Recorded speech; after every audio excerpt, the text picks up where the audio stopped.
Okay. Yeah. I don't see anything. We're live. What's up? We are live. And Brutality's in the house. Hey. Hey, girl. She's on site today. The plan was to have her pop in and say hello. Because it's always nice to see her. But Trammell was supposed to be here, but I think he got distracted doing actual work. And he's running around the office doing something. So if you're one of our Bosky folks watching this, would you kindly go into his fucking office and send him down here, please? Thanks. Let's be like, yo, Trammell. I kind of got this on-camera thing. That's the best realization I had. We didn't give him his M&Ms, so that was... I peed before the stream just to get it out of my system, so I had a pre-stream. You're pre-streaming. You're a pre-streamer. Pre-streaming. Pre-streaming. Sorry, that was bad. Creamer. I'm still tired from LA. I hear footsteps. The pitter-patter of little developer feet. Sounds like a 6'1", well-dressed. Well-dressed. No, he's not well-dressed today. No, is he not? No. But he's been getting swole, though. He has been. So's Josh Parker. Yeah. Josh Parker. Yeah, he's getting fucking ripped. So, yeah, you're joining us today. You're on site. Yes. We're talking about stuff, doing some meetings, Publisher on site. Yeah, so... Danger, Laura. We got a little red siren that goes, speak of the devil. So yeah, lots of stuff in the works. Today on the show, we're going to do like we did last time. We're just going to dive right into your questions in the chat. We're going to show a brand new developer diary video. It's pretty good. It's all about character design and prototyping. Interestingly enough, I thought the process was, you guys design a character on paper, you come up with the idea, and then it goes straight to the art teams. And the art teams draw it, make it pretty, and then it goes into the game. Now, that's not how it works, and I thought that was really, really interesting. So, yeah, we're going to do an 8-minute video about that. Yeah, it's good stuff. It's one of those things that, when starting a studio, and I've said this before, it's like, I know what I wanted to see out of the game, but also, give the programmers enough rope to do their own thing. And, I was talking about Matt Fischman made one of my favorite characters, and I had very little to do with it. And I'm like, good. Because he did good shit. Now you get to have more rope and do more cool shit. Yep. So, there he is. Hey. Well, we just wanted you to say hello. Hello, everyone. We're happy you're here, Britt. Glad to be here. So sorry. Working hard. Working real hard on maps and stuff. Oh, yeah, nice. It's going, man. It's good to see you. Trying to make you some nice games there, man. Nice games. It's sweating up in there. 4th floor, man. Yeah. Sad saxophone guy. Hard times over there. All right, everybody in the chat, we're going to just take questions from you to start. So please let us know in the chat. But to kick things off while you guys ask your questions, we've got a couple questions from the community on social that we can jump into first. Fire when ready. So Drew Harvey over on our Twitter page asks, what are some of the biggest inspirations you have from outside the gaming industry? For me, I used to always say pop culture. There's a reason this project was codenamed Blue Streak, not after the Martin Lawrence film. It was after my first Transformer. I'm a child of the 80s. I grew up with, Voltron, G.I. Joe, Transformers, all sorts of pop culture stuff. But as of late, the thing I keep going on about that I've bonded with a lot of the folks here in my family and in-laws about is American football. It's like doing our game types, and looking the way American football can come right down to the wire and people can have comebacks and the drama involved in it, the broadcast quality, the personalities, the dynamics of it all. It's fucking fascinating to me. So on any given Sunday or Thursday or Monday, depending on how much the NFL decides to push it, I'll have it on in the background, and like if it's two teams I don't even care about and turns out to be an interesting fourth quarter, I'll just tune in. Yeah, I think, childhood has a lot to do with it. And modern day stuff too. Like I go to movies all the time, so movies, sci-fi stuff, always is like something that I'm looking forward to, like trying to, take a look at and see what I can find from that. And it's all grist from the mill. Yeah, exactly. And then of course, old school stuff, Transformers, GoBots. Fucking Mighty Orbots. No, GoBots were like this. We were like kids playing with our GoBots. It's like, look, it's a robot. It's a car. It's a robot. Yeah, exactly. It's a car. The Transformer commercial comes on. We're like, exactly. Fuck that. But yeah, I mean, it's just absorbing as much as you possibly can. So it comes from pretty much everywhere, man. Well, the other thing that I always try and encourage developers too is to put some little personal touches in there. Something about your life in a character or your experience there, and it's like Papa and Yo about the alcoholic father, and Nina Freeman's Sibel, which is about her losing her virginity, is autobiographical. Like that's heavy shit. And that's cool. I like that also. Yeah. Cool. So continuing, Kodux on Twitter asks, and this is a little more of a technical question, server-side hit registration, boom, headshot, or the same damage everywhere, question mark, and finally, will there be turrets? I don't think we're doing any client-side hit detection. However, you have to confirm that with a programmer, one of the guys in the office, because I'm not very technical with it. I know enough about that to know that you generally want to have the server be the one who's making the call on things. However, if you have lag, then it can make the game laggy, etc., etc. As much as CSGO is an amazing game, I've seen various reports saying that some of these shots in that game can be very inconsistent, especially in this tournament play online and whatnot. And so it's something that we want to try and avoid because we want to be a serious, fucking skill-based game. And no, there will not be turrets because my mantra, we actually just recently found out that we may not even have a medic. There's certain tropes that we just kind of want to avoid with this game. It's like, here's your character-based shooter. Gotta have your engineer who makes turrets. No, you don't. Why not have something different, Why not make something, unique, right? Yeah, and I think you'll see in the video, too, it actually touches on that. Yeah. It touches on the prototyping process, which I don't think a lot of people really understand takes place, and especially to the degree it does here at this studio. And we sometimes don't do it fast enough from a design standpoint, so these guys, a.k.a. Art, get ahead of us, and they start building a concept or a character, and we're like, wait, don't do that yet! Because we have to change it, and it's just wasting everyone's time and money. And just learning how to coordinate that has been an ongoing thing we're still figuring out. Cool. Anything to add, Tramel? Are you good? We were thinking about making a turret character. Oh, it's So then we called can The say- Turret. Yeah, he isn't just a turret with legs. That's Overwatch. And then we can say we got turrets in the game, and then people will be happy about it. We got turrets. And he doesn't move. He just stands there. It's his and T. aims. And he goes, what? And he has a cute name like T-E-E. And he goes, Yeah, he goes, exactly. what is my purpose? His name is D To Turret. serve butter. D-Turret. Yeah. Wah, wah, wah. That was bad. It was bad. My inner Nathan. You're trying to get Dad Nathan. jokes. So next question, it's kind of silly, but Adavax, he or she has always been really great on social. What beer do you have in front of you? Well, since we're doing this show earlier now, Dude, you gotta, What? the day is young. this I is no water. requested ginger beer and I didn't get nothing. I got this thing. You didn't even show up on time. That was because I heard there would be no ginger beer. This is a catch-22 now. Yep. So, Yeah. And, we Got it. we put the ginger beer out 15 minutes before we start. The smell wafts its way through the HVAC system. Tramel's at his desk, busy working away. Doesn't see the notification that the stream's coming. He goes, and then See, he the kind of thing was, picks him up and lifts him. I and he wasn't folds at down. my desk. I was working. Running around putting out 8 million fires. Yeah, that's what you gotta do. Anytime there's a monitor huddle, I'm like, monitor huddle! Yeah, we had to go. Cool and stuff. get in. And I apologize for being late. No, 'Cause it's this- all right. I owe Britt was Chris here. a- She was. I owe Chris Phil- $1 for that Yeah, one. you do. Yeah, you do. It's part of I had to pay up. There you go. Those are the rules. So this is a great question from our subreddit, contextual voiceover for maps and characters. I'll summarize this. So basically this person is asking if we're going to have anything in the environment, due to the nature of the game being multiplayer only, that will help outline the fiction. So voiceovers from the characters talking about the world or things in the world in the maps that alludes to the fiction. Oh yeah, that's it's called passive storytelling, and there's entire GDC talks that have been done on it, where it's the whole what happened here, and it's not just voiceovers and broadcast, but also scraps of paper you just kind of see in the background or billboards and things like that. In fact, one of my tasks today is to come up with storefront names for a certain level, which some days I'm really good at, and some days I'm just fucking terrible. We plan on having a lot of that because, like I said, we're a multiplayer game, so you need to kind of explain the fiction and kind of let people know what's going on. And I'm kind of hoping we have these little tickers we can put in the game that we can update from headquarters, the Times Square news tickers. So basically, we can have dynamic events that are going on in the fiction of the world. War breaks out in this one section, but between the gangs and the task, right? And give real time feed while you're in the middle of fighting. And it's like, oh, I didn't happen to notice that when I was about to respawn in the death cam. I was talking about this conflict that broke out. We can kind of update it Puppet Master style from HQ. So I hope somebody's going to code that, but we'll see. Yeah, we've designed a lot of the levels around the fiction itself, and then trying to incorporate as much as we possibly can to tell a story. Because, like you said, it is a multiplayer game. There is no real true story to it. We have the synopsis and kind of an overview, but we want to fill in the players any way we can, front loading all that information as best we possibly can.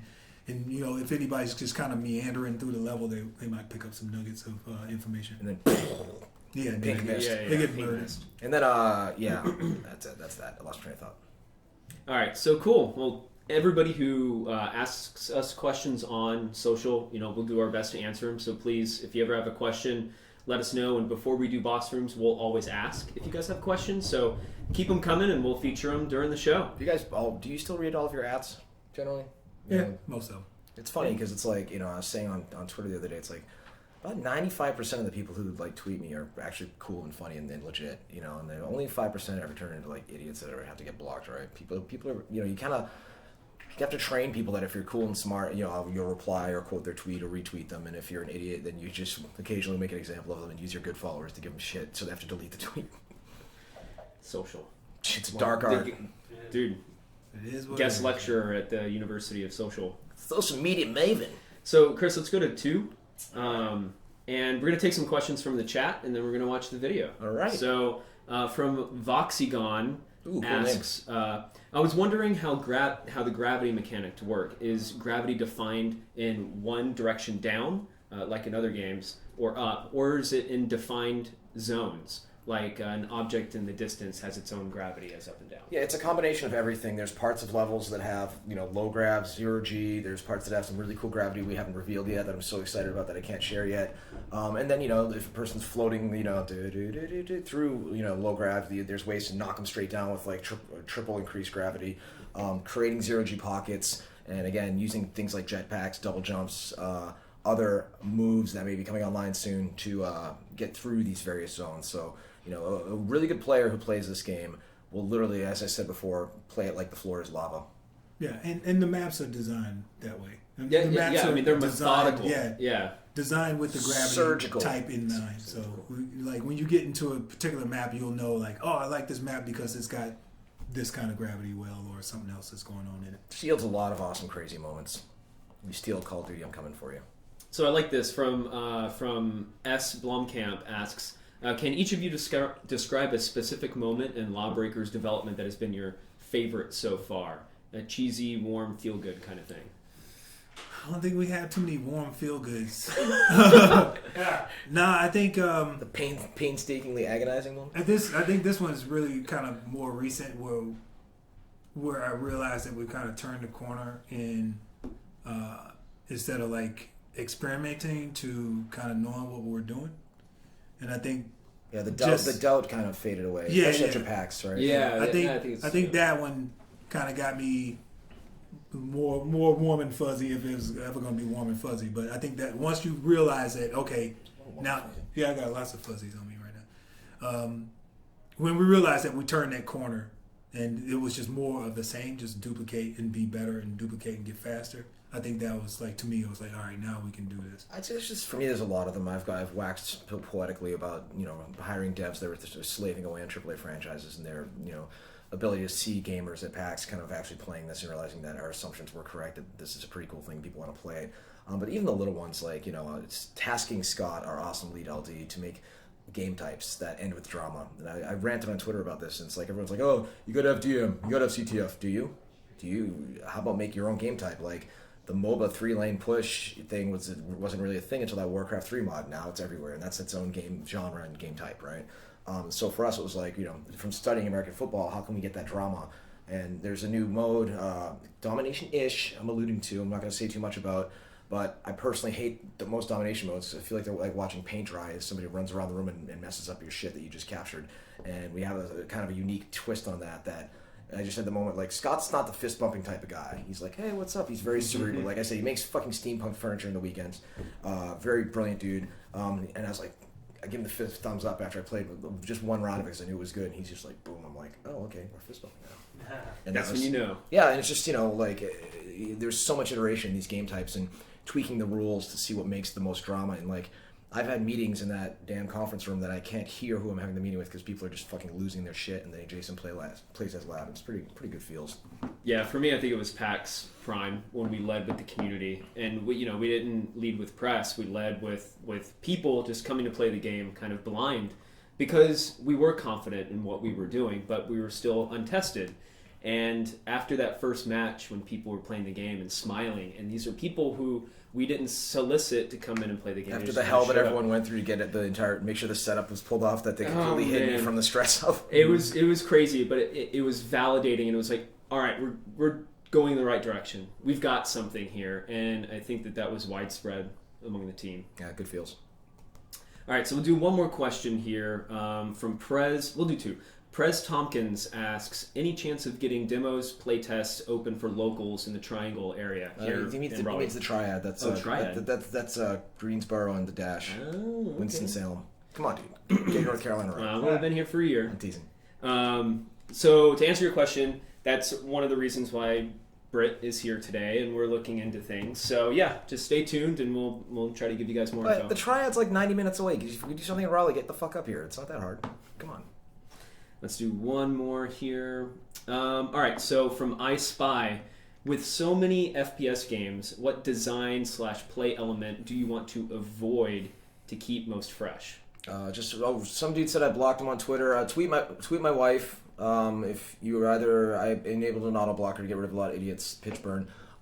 So what tropes do we want to avoid, or what? Yeah, what design play elements do you want to avoid the most to keep the game fresh? Avoid implementing in the game, I guess. Yeah.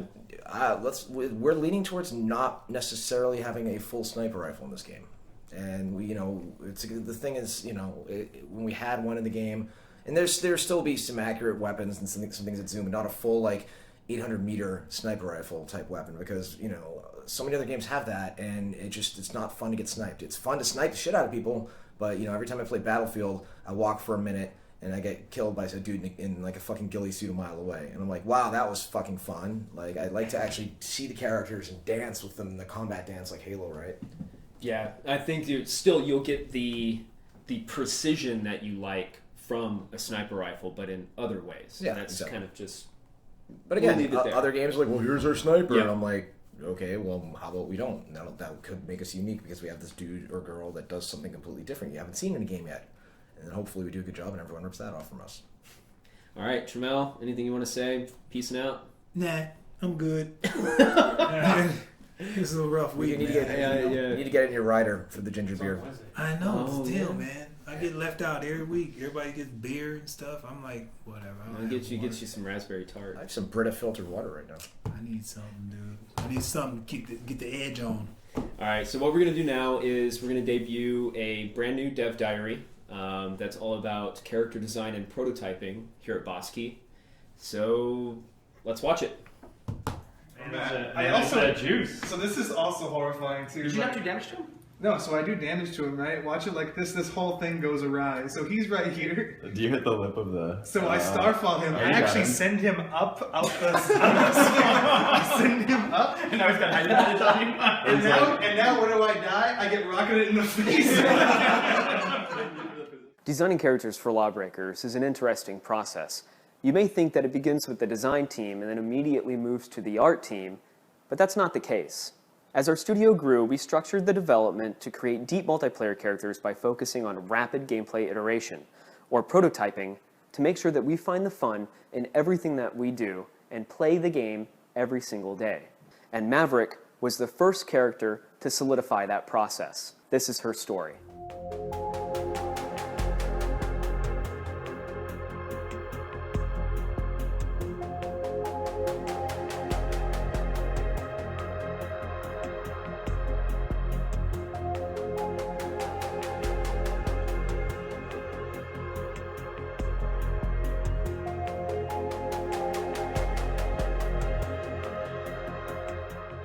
When Bosky first started, we had character design ideas, but we needed to establish a process. Maverick was the first character to set the stage for how we develop characters now, as she established a system for characters to include a call sign or name, their role in the battlefield, and what faction they belong to in the fiction. Our design team establishes those gameplay needs first, and then the character creation process begins. We start out usually with just trying to figure out what is fun. Like, it sounds simple enough, but what's fun? What gaps are we missing? What holes do we need filling in the game? And we realized we needed somebody a little more in the air consistently. So Maverick was a special character as a vertical character. It's one of our characters that we really dug into the vertical space. I mean, but we also wanted to temper her with the idea that she needed to be close. She needed to be up front and in your face. So we gave her this big Gatling gun that drove her to be closer to the fight, which is why she's a skirmisher. The idea of coming into the middle of a fight, running in hard, recklessly, without much armor, getting into the fight, but also jetting away really quickly. So that's who she is. That's when I say Maverick, people have a instant vision in their mind. When we talk about Skirmisher, Skirmisher is a play style, and because we're a symmetric game, we want to make sure that players, regardless of which side they're playing on, whether it's LawBreakers, understand what the gameplay is to come from the role that they've selected, right? And Skirmisher comes with a play style, but they'll choose Maverick, and Maverick represents the law. But the faction she's in, the Valkyries, kind of temper that personality. They put her into a space that dictates how maybe good or how evil she is, or whether or not she upholds the law or breaks the law. Target acquired. How did you quad kill? Design and programming must work as a team to bring characters to the playtest environment. Like I said earlier, you may think that the art team receives the character description from design and gets to work on the visuals first, right? No, that's not how it works. For us, at this point, the character goes into prototyping with our gameplay programmers, who translate design into actual gameplay. Simply put, we want to find the fun first. Once Dan and Cliff have sort of decided on the high-level concept for the character, I take over the process at that point, and I'm responsible for the design and the implementation of the specific weapons and abilities that make up that character, as well as coding the underlying systems that all characters share. Maverick is actually a really interesting character story because while she did change several times during development, I feel like Maverick is actually sort of foundational to what the game has become. When you first add characters into a game like this, the game doesn't really exist yet. And so the characters can kind of become whatever they want. But at some point, when Maverick comes into the game, in terms of how much mobility she's bringing and her gravity manipulation, it really forced us to sort of reevaluate what the other characters could do. And it really changed and defined what the game was about. Prototyping is actually really crazy. Prototyping is essentially, you take a high-level idea and you really don't know where it's gonna end up. Usually what I do is paper design, which is a one-page overview of essentially ideas for what a character could be. And from that paper design, I start doing implementations and trying them out in the game. One of the earlier versions of Maverick, actually her alt fire, her right click, was a shield that you could bring up like this and then shoot your Gatling gun at the same time while it is up. Now I look back and I'm like, I don't know what I was thinking. I mean, you can see back in the day, we're such a small team, GPPs have to wear a lot of hats. So I actually did all the animations on this prototype. And that's why you can see this like Wu-Tang hand here where she's holding the Gatling gun and this like white cylinder that I was like, oh, this vaguely looks like a Gatling gun. I'm gonna model it in Maya and do my best, And I think it was actually one of the shortest lived features we've had in the game. I think it survived maybe 1 or 2 play tests of people just essentially turtling behind this shield and shooting people up. And it was terrible, it was atrocious. While some prototypes never see the light of day, our tried and true characters are put into our daily playtest sessions, which we take very seriously at Boss Key. We playtest from beginning until end. We playtest every day. I think about 3 times a day on average is what we're doing.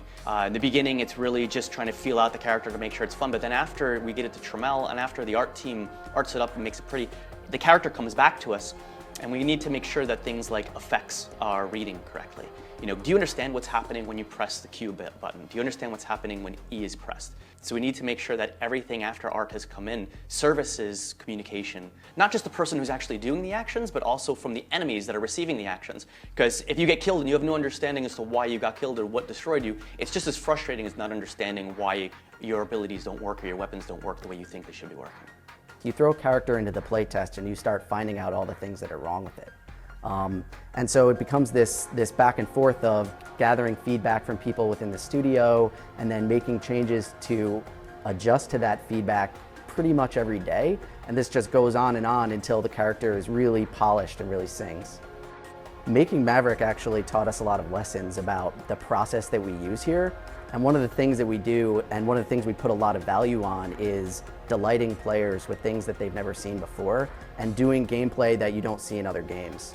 Something a lot of other games tend to do with their class design is sort of just straight up copy classes or mechanics that exist in other games. But we place a huge value on things that people haven't seen, and so we just don't do that. We spend the extra time and the extra effort to make sure that even if we start with something that is familiar, that we guide it to a place that's unique.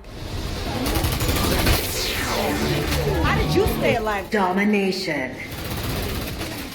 Maverick's story is special because her abilities, her weapons, and her characterization all developed as Boss Key matured as a studio.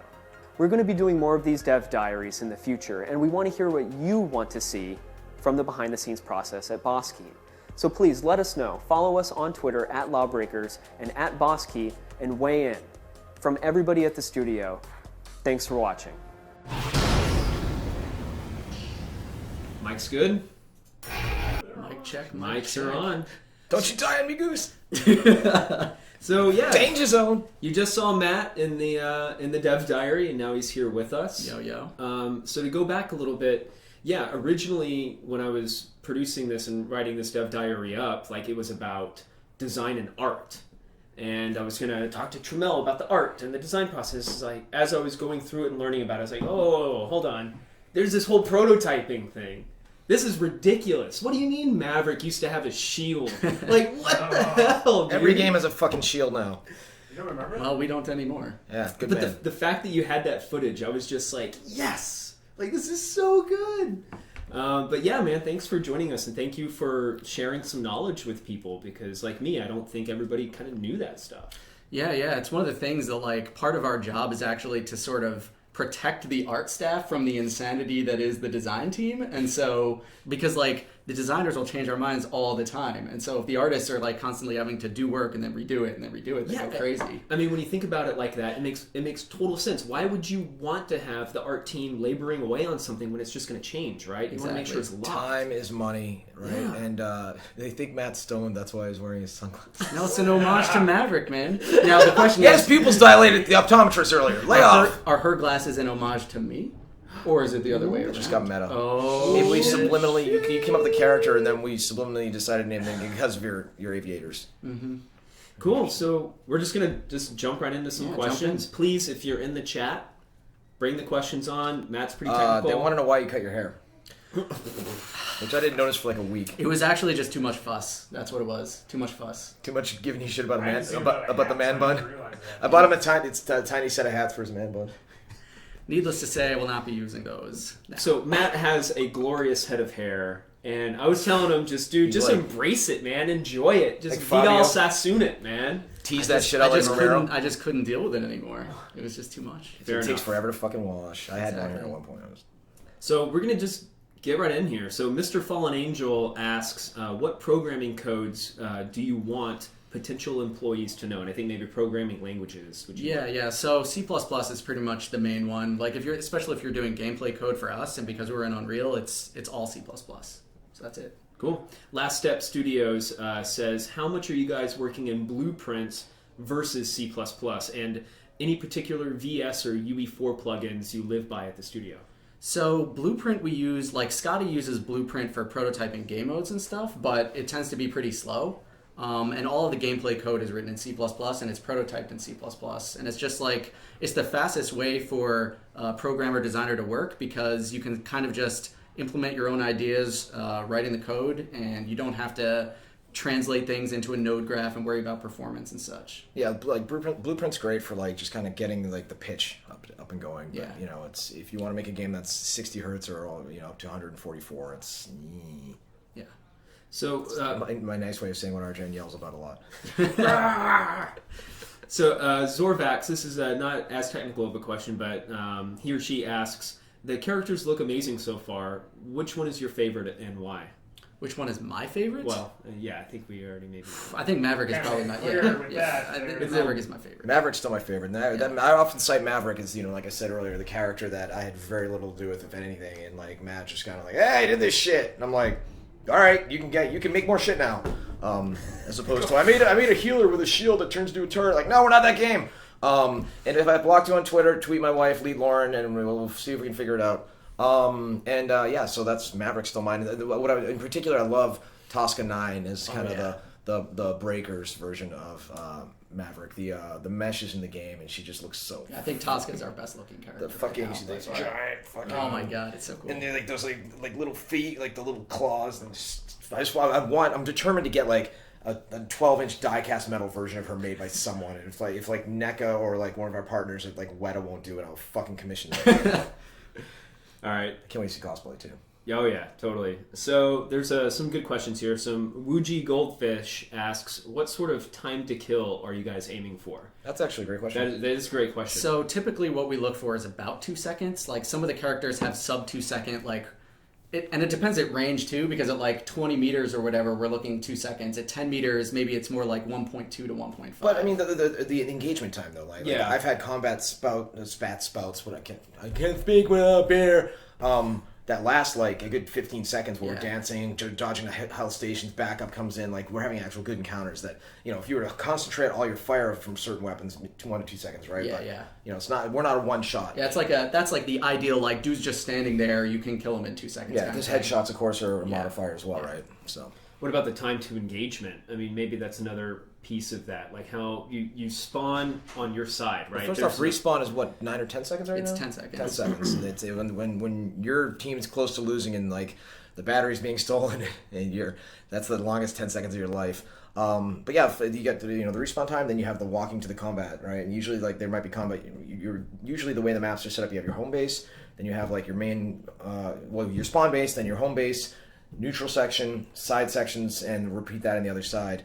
And if the combat's in the middle, depending on the speed of the character, I mean, anywhere from 10 to 15 seconds, I guess, until you get to... Yeah, it really depends. Like, you can just straight up get deleted by some of the characters, like Kitsune. But sometimes you'll have these really drawn-out battles in the middle fighting over the battery, and it's like 15 seconds, 20 seconds, 30 seconds, and it's just like the adrenaline just starts to go and go as it draws out. If you get wrecked, Josh says you get dumpstered, and now you say deleted. Yeah. We need to keep this trend going of like, oh, he just got totally nuked, or like whatever, right? I like deleted because that plays into your wheelhouse. Yeah. Mm-hmm. Very GPP. For those who don't know, I learned that's whenever there's like GPP, that's gameplay programmer. He will control alt delete you. Yeah. Ooh, some hackers stuff going on intense. over here. So this is actually a really cool question from Prez Tompkins. He must watch this regularly. But a while back, about gravity affecting velocity and trajectory of projectiles. Any information on how that's developing? It's something that's still in the game, and it's something we're looking to push on more. We kind of have this fantasy of being able to arc projectiles with gravity, and it's in there, but it's one of those things that's extremely difficult to do. Yeah. So which isn't always bad. Yeah, it's in, but we're looking to make it happen more frequently, I would say. Totally. Cool. So sorry, I was just reading this question here. So Black Hawk Crown, just making sure I got that name right. Yeah. Cute pun. Yeah. Dr. Fischman. Yes. He begins that with. Yes. I just graduated from video game development and wanted to know how long it took for you to get where you are now. Did you work random jobs and make games in your spare time, or what did you do? So when I graduated from school in like 2005 or 2006, I got a job at a company that was making slot machines. And it was like sort of tangential to the Konami? true video games industry. Konami? No. It was not Konami. But that was actually really depressing. And so I spent my 2 years there just kind of increasing my skills and getting better at math so that I could transition into, my dream, which was, the real games industry. But sometimes you have to take this shitty job in your real time so you actually can, eat and, not be a boomerang. And, it's easy for me to say because I don't know how the market is out there. But, I know a young dude who shall not be named. He could totally crush at bartending or, work at fucking the phone store while in his spare time he does what he wants to. But he just mooches off his parents. I'm just like, dude, what the fuck? Like, that's not cool. So, I worked at fucking McDonald's when I was working on my games. And, sometimes you got to do the shitty job before you can get to do what you really want to do. Yeah. And I worked retail, teaching myself how to edit video. It was Express. Express. Yes. Express Mim. But you didn't work there when it was structure, man. I did. I worked you there. did? And then I worked there during the Wow. transition for those who That was remember. high school, baby. Wow. Yeah. All right. It's going back. Tooth wants to know if your office is called the Fish Tank. No, we do not have individual offices in this building. We have more of a. It's not even. It is now, Morty. It's like we have, rooms with 3 or 4 developers in each room. No, we're calling it the fish tank.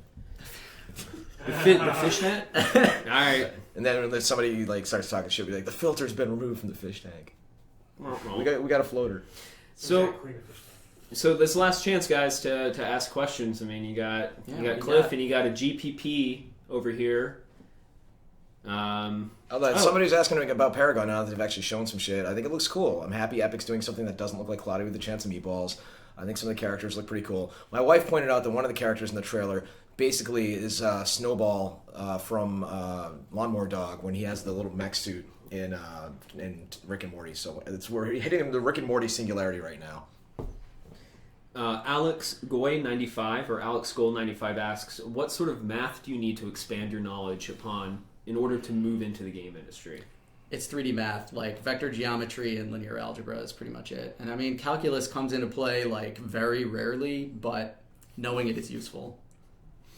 Lex Lee Fish, you said you're sexy. I think that's your wife. Yes, that is. I was like, oh, watch out, we got a groupie here. With the sunglasses, you got All right. Well, it looks like things are kind of tapering off. So, everybody, thank you so much for joining us. This is, how we're doing the show now. Yeah, please spread the word. This streaming thing might be big. Hey, we're not done yet. We're not done yet. Oh. That's one. He keeps messing up the All the follow. What is Milky doing over there, man? I don't know, Milky's man. great. He's been an unsung boozing. hero. Yeah, That's right. Get off Pornhub, Milky.